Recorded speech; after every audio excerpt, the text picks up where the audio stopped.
Hola, hi, hey. My name is Jeanne Simon. I'm a professor and researcher at the Center for European Studies at the Universidad of Concepción in Chile. The topic today is going to be on decentralizing EU cooperation through regional policy dialogues with high and middle income countries in Latin America.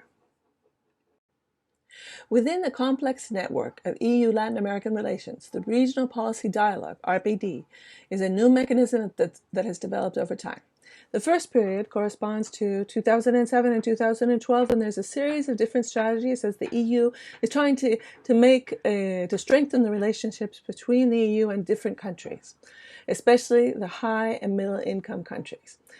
They test different strategies, and here the RPD established with Chile is very important because it contributed to the transfer of the Smart Specialization Strategy to Chile in this period.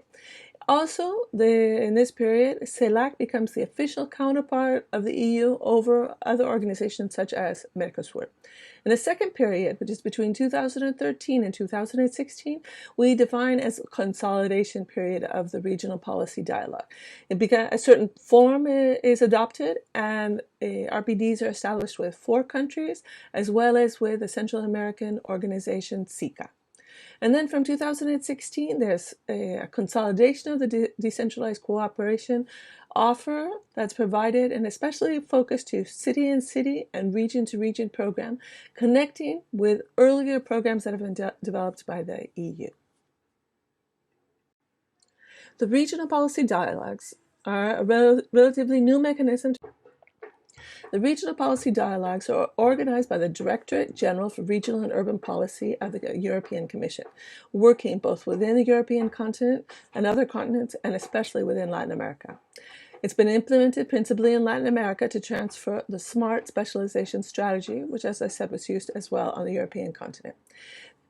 The regional policy dialogues seek to establish horizontal relationship between the EU and the Latin American country, as well as triangular cooperation between the EU, these high middle income countries who are going to become teachers, to work with poorer countries within the Latin American context.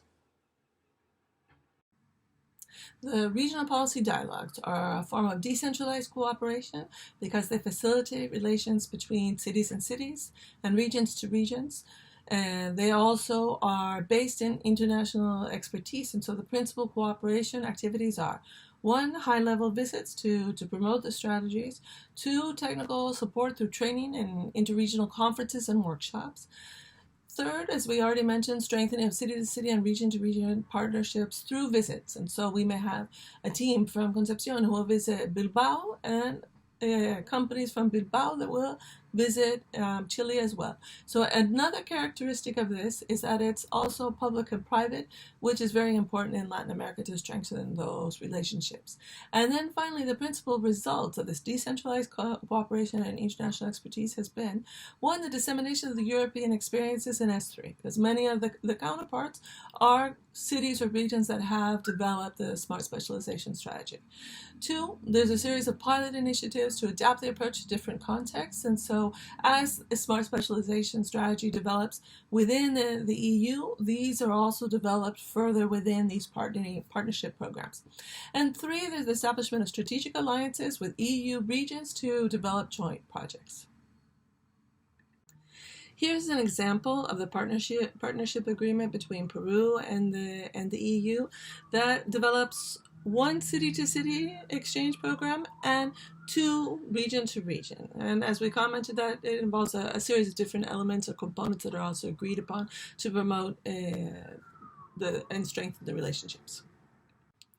Central to the regional policy dialogues at present is the Regional Innovation Smart Specialization Strategy platform, which is a virtual platform that where exchanges of information, knowledge, methodologies, you can talk to other people between the European continent and the different cities and regions that participate in this program.